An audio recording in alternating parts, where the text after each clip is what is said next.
Hello everyone, আজকে আমরা করব পাওয়ার সিরিজ। তো পাওয়ার সিরিজটা কি বলছে? A series of a form a0 plus a1 into x minus x zero plus a2 into x minus x zero the square plus and dot dot is called a power series about x equal to x zero, যেখানে কি a0 a1 a2 সবগুলো কি real number. আচ্ছা, তাহলে কি হলো, পাওয়ার সিরিজটা একটা সিরিজই, কিন্তু যেটা সিম্পল সিরিজ সেটা কি যে কোনো আকার হতে পারে, কিন্তু পাওয়ার সিরিজটা সবসময় কী হবে, এই ফর্মেই হবে। ঠিক আছে, প্রথমে একটা কনস্ট্যান্ট, তারপর কনস্ট্যান্ট সঙ্গে যোগ হচ্ছে constant into x minus x zero.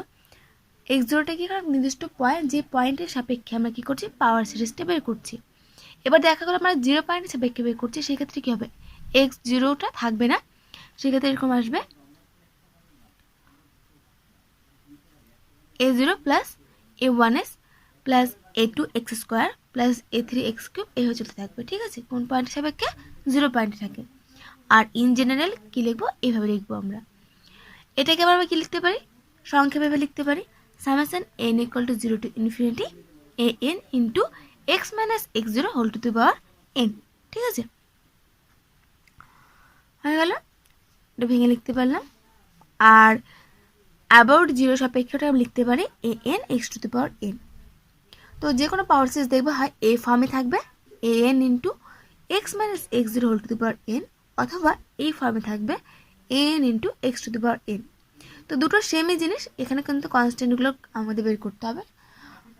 এটা শুধুমাত্র কোনো পয়েন্টের সাপেক্ষে সে দেখতে হবে, যে এটা জিরো পয়েন্টের সাপেক্ষে, এখানে কোনো অন্য কোনো পয়েন্ট হতে পারে। ঠিক আছে, আর বাকি কোনো রেফারেন্স নেই, রেডিয়াস ও কনভার্জেন্স সব কিছু একই হবে। এবার দেখা গেলো কোনো একটা সিরিজ দেওয়া আছে, সেটা কি এক্সের যে কোনো ভ্যালুর জন্য কনভার্জেন্স হচ্ছে, তাহলে ওটাকে বলবো আমরা এভরিহুয়ার কনভার্জেন্ট। যেমন এই সিরিজটা, এটার ক্ষেত্রে দেখো এক্সের মান তুমি যাই নাও না কেন, এটার মান কত আসবে, ই টু দি পাওয়ার এক্স, তাই না? তাই এটা হচ্ছে কি এভরিহুয়ার কনভার্জেন্ট। আর এই যে সিরিজটা, এটা কনভার্জ করবে শুধুমাত্র -1 থেকে 1-এর মধ্যে। এক্সের মান যদি আমরা -1 থেকে 1-এর মধ্যে নিই, তবে শুধুমাত্র কনভার্জ করবে, আদারওয়াইজ এটা কনভার্জ করবে না। এটা হচ্ছে সামওয়্যার কনভার্জেন্ট। এই সিরিজটা দেখো তুমি, এক্স এর তুমি যাই মান নাও না কেন, এক্সেপ্ট জিরো, জিরো বাদে তুমি যাই মান নাও না কেন, এটা কোথাও কনভার্জেন্ট হবে না। তো যদি এরকম করে আমরা সিরিজ পাই শুধুমাত্র জিরো পয়েন্টে কনভার্জেন্স, আদারওয়াইজ কোনো পয়েন্টেই কনভার্জেন্স হচ্ছে না, তাহলে সেটা হবে কি নো হোয়ার কনভার্জেন্ট। এবার আমরা কিছু থিওরেম আছে, থিওরেমগুলো জাস্ট মনে রাখো। কি বলছে, কোনো একটা পাওয়ার সিরিজ, আমি এখানে তোমার হচ্ছে এক্স ইকুয়াল টু জিরো সাপেক্ষে লিখছি। তো এক্স ইকুয়াল টু জিরো সাপেক্ষেও যা, এক্স ইকুয়াল টু জিরো সাপেক্ষে না হলে অন্য কোনো পয়েন্ট থাকলেও কিন্তু একই আসবে। এখানে শুধু ফর্মটা এক্সের জায়গায় ফর্মটা চেঞ্জ হবে, কিন্তু কনস্ট্যান্টে কোনো চেঞ্জ হবে না। ঠিক আছে, তাই কি প্রত্যেকটা ক্ষেত্রে আমাদের নিয়মগুলো একই হবে, এটা লিখতে সুবিধা। তাই সব জায়গায় আমরা এই জিনিস এই ফর্মে লিখি, অ্যাবাউট জিরো পয়েন্টের সাপেক্ষে সবসময় সিরিজটিকে আমরা লিখে যে কোনো কন্ডিশনগুলো দেখব। তো এখানে কে বলছে, এই যে সিরিজটা যদি x equal to x one, তো এক্স ওয়ান কোনো একটা নির্দিষ্ট রিয়েল ভ্যালু, যার যে পয়েন্টে কী হচ্ছে যদি এটা কনভার্জ করে, তাহলে এর অ্যাবসোলিউটলি কনভার্জেন্ট। অ্যাবসোলিউটলি মানে কি, এর মড ফাংশনটা, তাহলে বলছে এর এই যে সিরিজটা, এর মড ফাংশনটা কী হবে, কনভার্জেন্ট হবে যে কোনো এক্স, যেটা কী হবে, সেই যে এক্স ওয়ান যার জন্য কনভার্জেন্ট, তার থেকে ছোট এক্সের জন্য অবশ্যই মড নিতে হবে। ঠিক আছে, ডাইভার্জেন্সের ক্ষেত্রে সেম সিরিজ, ওই x equal to x one পয়েন্টেই ডাইভার্জেন্স যদি হয়ে যায়, তাহলে কি করব, ডাইভার্জেন্সের ক্ষেত্রে গ্রেটার দেন, তো এক্স ওয়ানের থেকে বড় যে কোনো এক্সের জন্য সেটা কি হবে, সিরিজটি ডাইভার্জেন্টই হবে। এটা জাস্ট মনে রাখো, এগুলো প্রমাণ করতে হয় না। আর কি বলছে, if A power series N equal to 0 to infinity N x to the power N it somewhere convergent, এটা সামওয়্যার কনভার্জেন্ট। যেমন এটা ক্ষেত্রে মানে প্রত্যেকটা এক্সের জন্য কনভার্জেন্ট নয়, আবার শুধুমাত্র এক্স ইকুয়াল টু জিরোর জন্য কনভার্জেন্ট নয়, আরও এক্সের কিছু মানের জন্য সামওয়্যার কোনো একটা ইন্টারভ্যালের মধ্যে কী হচ্ছে, কনভার্জেন্ট হচ্ছে। Then there exist a positive real number R, তাহলে সেখানে একটা পজিটিভ রিয়েল নাম্বার আর খুঁজে পাবো, সাজ দ্যাট, যাতে করে কি হবে, the series converges absolutely for all x satisfying mod of x less than r. তাহলে এখানে আমরা করলাম general in general x1 point নিয়ে সেটাকে আমরা এবার পার্টিকুলারে r দিয়ে ডিনোট করছি। তাহলে কি হবে, এমন একটা আর খুঁজে পাবো যার থেকে কি হবে, দেখবো আর এর থেকে ছোট এক্স হলে সেটা কনভার্জেন্ট, আবার আর এর থেকে বড় সেটা হচ্ছে কি ডাইভার্জেন্ট। ঠিক আছে, তাহলে প্রত্যেকটা পাওয়ার সিরিজের জন্য আমরা এমন একটা আর খুঁজে পাবো, ক্যাপিটাল আর রিয়েল নাম্বার, যার জন্য কি হবে, যার থেকে ছোট এক্স নিলে সেটা কনভার্জেন্ট, কিন্তু তার থেকে বড় নিলে সেটা কি হবে ডাইভার্জেন্ট। ঠিক আছে, এবার এই ক্যাপিটাল আরটা কি, এই যে ক্যাপিটাল আরটা পেলাম, যার থেকে ছোটগুলো হলে কনভার্জেন্ট, যার থেকে বড় হলে কি হচ্ছে ডাইভার্জেন্ট। এই আরটাকে আমরা বলবো রেডিয়াস অফ কনভার্জেন্স। ঠিক আছে, আর ওই যে ইন্টারভ্যালটা পেলাম আমরা মাইনাস আর থেকে আর, এখানে যে mod of x less than R, তাই না? তো এটাকে যদি আমরা মডটাকে ভাঙি তাহলে কি হবে, open interval x belongs to open interval minus R থেকে আর। তো সেই যে ইন্টারভ্যাল মাইনাস আর থেকে আর, এটাকে আমরা বলবো কি ইন্টারভ্যাল অফ কনভার্জেন্স।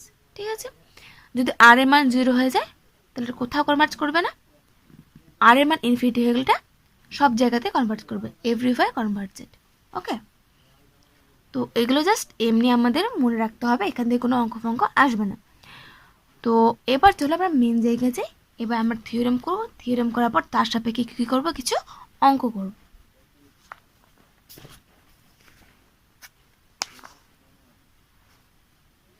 তো এবার আমরা করব রেশিও টেস্ট। এখান থেকে কিন্তু খুব ভালো করে জিনিসগুলো দেখবে, কারণ টেস্টগুলো না বুঝলে বাকি তোমরা কোনো অঙ্কই করতে পারবে না। তো সবসময় বলেছি আমরা এখানে অ্যাবাউট এক্স ইকুয়াল টু 0 পয়েন্টের সাপেক্ষে নেব। অন্য কোনো যদি পয়েন্ট নিই আমরা, তাহলে অন্য কোনো পয়েন্টের সাপেক্ষে যদি কনস্ট্যান্ট চেঞ্জ হচ্ছে না, তাহলে একটা রেডিয়াস অফ কনভার্জেন্স প্রত্যেকটা কিন্তু একই থাকবে, কোনো চেঞ্জ হবে না। ঠিক আছে, তো এখানে n equal to 0 an x two the power n, এটা কি দেওয়া আছে পাওয়ার সিরিজ। আর আমরা কি বের করবো, লিমিট বের করবো mod of a n plus 1 by a n equal to mu ধরে নিলাম। এখানে মিউটা কি বলতো, মিউ হচ্ছে 1 বাই আর, মানে আর এর যা প্রপার্টি মিউ তার উল্টো। আমরা কি বলেছিলাম, আর ইকুয়াল টু 0 হলো, এখন দেখলাম এই যে এখানটায় আর ইকুয়াল টু 0 হলে কি হচ্ছে নো হোয়ার কনভার্জেন্ট, তাহলে উল্টোটা কি হবে, মিউ ইকুয়াল টু 0 হলে হবে এভরিওয়্যার কনভার্জেন্ট, কারণ মিউ 0 তেমন আর হতে যাচ্ছে ইনফিনিটি, এই যে আর ইনফিনিটি হলে এভরিওয়্যার কনভার্জেন্ট। আর মিউ যদি ইনফিনিটি হয়ে যায় তাহলে আর কি হয়ে যাবে 0, তার সেক্ষেত্রে হবে নো হোয়ার কনভার্জেন্ট। তো সবসময় মনে রাখবে আর আর মিউ কিন্তু পুরোটা অপোজিট। ঠিক আছে, তো লিমিটে যে মানটা পাবো আমরা a of a plus 1 by a n, এর মানটা যদি বের করি লিমিট টেন্ডেন্স টু ইনফিনিটিতে, তাহলে আমরা মিউ পাবো। মিউ 0 হয়ে গেলে কী হবে, সিরিজটা এভরিওয়্যার কনভার্জেন্ট। এখনই বললাম, কারণ মিউর সঙ্গে আর কিন্তু সবসময় উল্টো, মিউ 0 তার মানে আর ইনফিনিটি, ইনফিনিটি মানে এভরিওয়্যার কনভার্জেন্ট। আর যদি কি হয় মিউর মানটা 0 থেকে ইনফিনিটির মধ্যে হয়, তাহলে সিরিজটা কী হবে অ্যাবসলিউটলি কনভার্জেন্ট হবে যে কোনো এক্সের জন্য, যেটা স্যাটিসফাই কী করবো mod of x less than 1 by mu. এখানে আমরা ছিল অ্যাবসলিউটলি কনভার্জেন্ট কি mod of x less than R, তাহলে আর এর জায়গায় আমরা এখানে কী করেছি 1 বাই মিউ। আর ডাইভার্জেন্ট হবে mod of x greater than 1 by mu, এখানে ছিল আমাদের ডাইভার্জেন্ট হলে mod of x greater than R, আর মানে এখানে 1 বাই মিউ। তাহলে কন্ডিশনটা একই, শুধু এখানে আর এর জায়গায় মিউ দেওয়া আছে, আর আর এর যে প্রপার্টি ছিল তার উল্টোটা হবে। ঠিক আছে, মিউ ইনফিনিটি হলে কী হবে আর 0, তাহলে কী হবে নো হোয়ার কনভার্জেন্ট। তাহলে এক কথায় বলতে গেলে আমরা কি বের করবো, limit of n tends to infinity a n plus 1 by a n বের করবো। এর মানটা মিউ ধরে নেবো, মিউর মান 0 হলে এভরিওয়্যার কনভার্জেন্ট, ইনফিনিটি হলে নো হোয়ার কনভার্জেন্ট, 0 থেকে ইনফিনিটির মধ্যে হলে mod of x 1 by mod of x less than 1 by মিউর জন্য কনভার্জেন্ট, আর mod of x greater than 1 by মিউর জন্য ডাইভার্জেন্ট। ব্যাস, তো আশা করছি অনেক কিছু জিনিস বললাম, মাথা হতে কিছুটা গুলিয়ে গেল। সিম্পল এক্সাম্পলগুলো করো, প্রত্যেকটা মাথায় একদম ক্লিয়ার হয়েছে।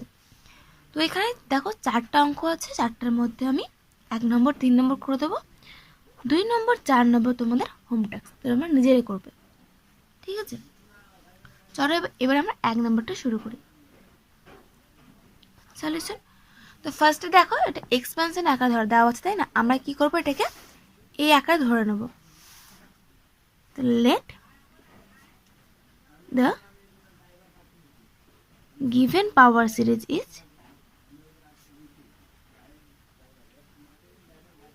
summation a n x to the power n, যেখানে n equal to 0 to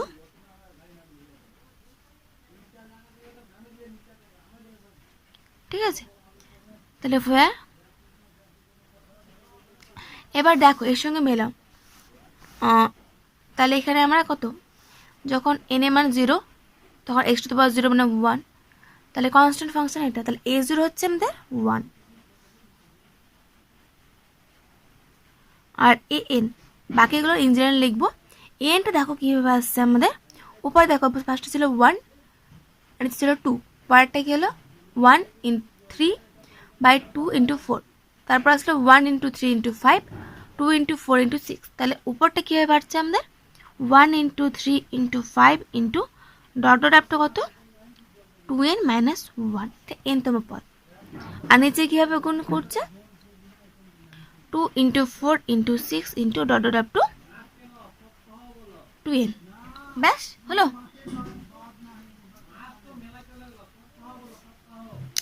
তাহলে আমাদের কী বের করতে হবে, এবার আমাদের বের করতে হবে এটা। তো চলো বের করে নিই। Now limit of n tends to infinity mod of an plus 1/an, এর মানটা আমরা বের করব। তাহলে limit of n tends to infinity an plus 1, তাহলে এখানে বসাও n প্লাস 1 অবধি, তাহলে 1:3:5 ডট ডট আপ টু, ফার্স্টে তো an তো হবেই, তাই না? তারপরে n প্লাস 1, n এর জায়গায় n প্লাস 1 বসালে কথা হবে 2n প্লাস 2 মাইনাস 1, তাহলে 2n plus 1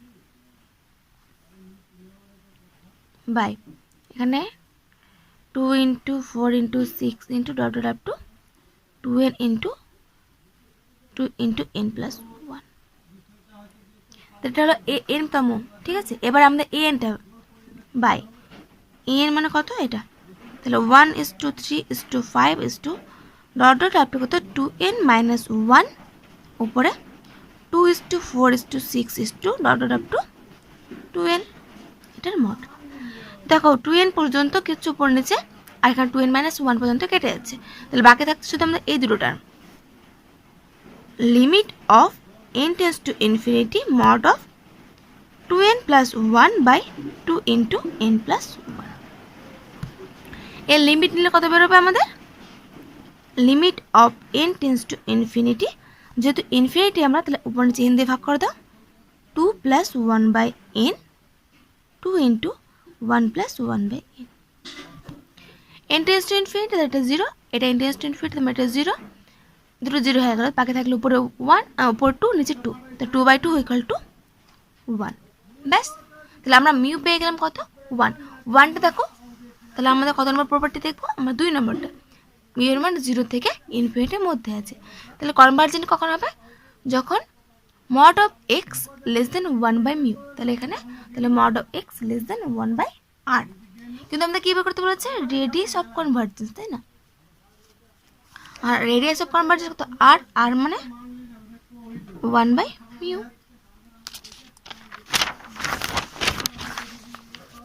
therefore radius of convergence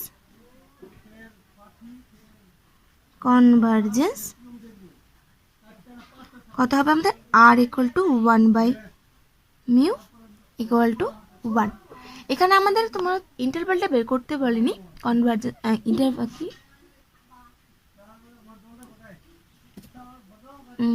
তোমার হচ্ছে ইন্টারভ্যাল অফ কনভার্জেন্সটা বের করতে বলেনি, কিন্তু তবুও আমরা বের করে নেব। কীভাবে বের করব, এখানে দেখো ইন্টারভ্যাল অফ কনভার্জেন্স কী বলেছিলাম আমরা, যদি আরটা রেডিয়াস অফ কনভার্জেন্স হয় তাহলে মাইনাস আর থেকে আর, এটাই হচ্ছে ইন্টারভ্যাল অফ কনভার্জেন্স, ঠিক আছে। তাহলে কি the interval of convergence is কত হবে -1 থেকে 1, -8 থেকে 8, ব্যাস হয়ে গেল। তো আশা করছি তোমরা বুঝতে পেরেছ। এবার আমরা করব নেক্সট এক্সাম্পলটা, এক্সাম্পল 3। 2 নম্বরটা তোমরা নিজে করবে, আমি জাস্ট অ্যান্সারটা বলে দিচ্ছি, এর অ্যান্সারটা 1 আসবে। মজার ব্যাপার হলো আমি যে 4টা এক্সাম্পল নিয়েছি প্রত্যেকটাতে আর দেখবে 1, মিউ 1, ঠিক আছে? প্রত্যেকটাতে মিউ আসবে না, কিন্তু আমি যে এক্সাম্পলগুলো নিয়েছি এই 4টার ক্ষেত্রে 1ই আসছে। তো এটা তোমরা হোমওয়ার্কস করবে। এখানে দেখো হেল্প লাগলে, যাদের হেল্প লাগবে তাদের জন্য বলে দিচ্ছি, আর যাদের হেল্প লাগবে না তোমরা ভিডিওটাকে পজ করে নিজের মতো ট্রাই করতে পারো। তো আমি জাস্ট বলে দিচ্ছি এখানে ক্ষেত্রে এনটা কী হবে, -1 টু দি পাওয়ার n, কারণ এখানে মাইনাস প্লাস চেঞ্জ হচ্ছে। দেখো 2 square, 4 square, 6 square up to উপর আসবে আমাদের 2n তার স্কোয়ার। নিচে আছে কি 3 স্কোয়ার, 5 স্কোয়ার, এখানে ছিল 7 স্কোয়ার ডটেড আপ টু এখানে 2n, তাই না? এখানে আমাদের 1 ছিল, তোমার কত 3, তাই না? তো 2n প্লাস 1 করতে হবে, তাহলে 2n প্লাস 1 তার স্কোয়ার, ঠিক আছে? তাহলে এটা হলো আমাদের n তম পদ। তাহলে সিমিলার প্রসেস এভাবে করবা, এভাবে আশা করছি তোমরা পেরে যাবে। না পারলে কমেন্ট করে বলবে, আমি পরের দিন অবশ্যই করে দেবো। এবার চলি আমরা 3 নম্বর এক্সাম্পলে। 3 নম্বরটা আমি করবো সেমভাবে তোমরা 4 নম্বরটা করে নেবে। তো 3 নম্বর দেখো আমাদের ফর্মটা কি হয়, summation an x two the power n হতো যদি অ্যাবাউট x ইকুয়াল টু 0 হয়, আর একটা হয় x minus x0 two the power n, ঠিক আছে? এখানে যদি অ্যাবাউট 0 নেয় তাই এখানে x মানে x0 two the power n, তাহলে এখানে x0 কত, এখানে x0 হচ্ছে -1, এটা ক্ষেত্রে x0 হচ্ছে 2। তো এটা কোনো ডাজ নট ম্যাটার, এটা কোনো ম্যাটার করে না, শুধুমাত্র আমরা দেবো কনস্ট্যান্ট এনটা কী আছে, কারণ আমাদের সূত্রে শুধুমাত্র n+1 বা an লাগবে, ঠিক আছে? তো সেক্ষেত্রে এই ফর্মটা আমাদের কোনো ম্যাটার করে না, জাস্ট দেখবো যে ঠিকঠাক এনের পাওয়ারটা ঠিক আছে কিনা, মানে 1 2 3 4 এভাবে বাড়ছে কিনা। দেখা গেলো এখানে 1 2 নেই, একবার 2, তারপর 4 6, তাহলে কিন্তু প্রবলেম, ঠিক আছে? তো এখানে জাস্ট সিম্পল এন আছে, তাহলে কোনো প্রবলেম নেই। এন তাহলে কি এখানটায় এই জিনিসটা হচ্ছে এন। এবার চলো এক্সাম্পলটা করি।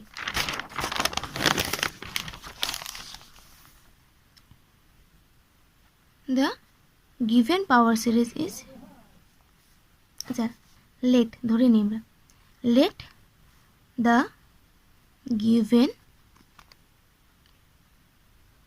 power series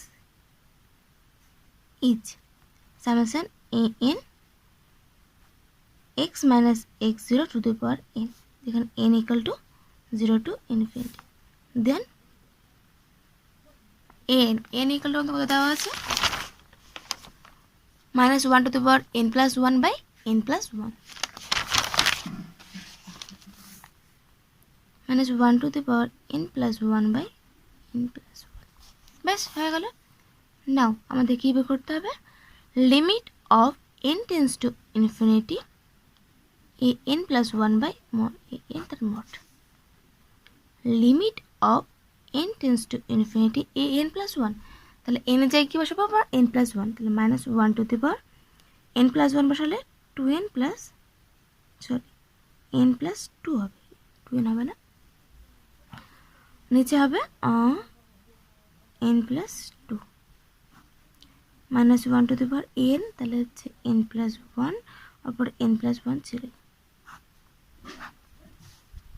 তাহলে মোট limit of n tends to infinity, এটার সঙ্গে একটা মাইনাস করলে আসবে, আমাদের মাইনাস একটা সামনে আসবে, n plus 1 by n plus 2, যদি মড থাকে তাহলে মাইনাসটা আমরা কি না লিখতে পারি, the limit of n tends to infinity উপরে চেন দিয়ে ভাগ করে দাও, 1 by 1 by n, 1 plus 2 by n, n tends to infinity তাহলে এটা 0, এটা 0, তাহলে বাকি থাকলো 1 by 1 1, therefore the radius of convergence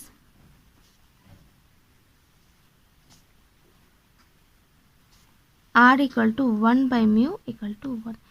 এটা সবসময় লিখে রাখবে, কেন বলো তো? কারণ এখানে 1 বলে কোনো প্রবলেম হচ্ছে না। অনেক সময় কী হয়, কারণ 2 চলে আসলো, আমরা ভুল করে ফট করে আর ইকুয়াল টু 2 করে দিই। ঠিক আছে, এই ভুলটা এক্সামে আমার ক্ষেত্রে হয়েছিল, তাই বারবার বলছি এখানে আর ইকুয়াল টু যে 1/μ সেটা প্রত্যেকটা ক্ষেত্রে লাগবে, তাহলে কী হবে, তোমাদের ভুলটা হবে না।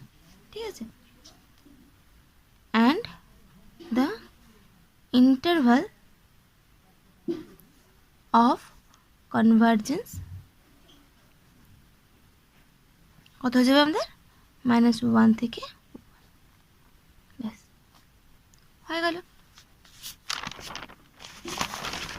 তো এখানে আরেকটা এক্সাম্পল বাকি থাকলো, এই এক্সাম্পলটা সেম, এখানে এটা ওই ফর্মে আছে, তো এটাও চেষ্টা করবে, আশা করি তোমরা পেরে যাবে। এর মানটা 1 আসবে। ঠিক আছে, এতক্ষণ সঙ্গে থাকার জন্য ধন্যবাদ।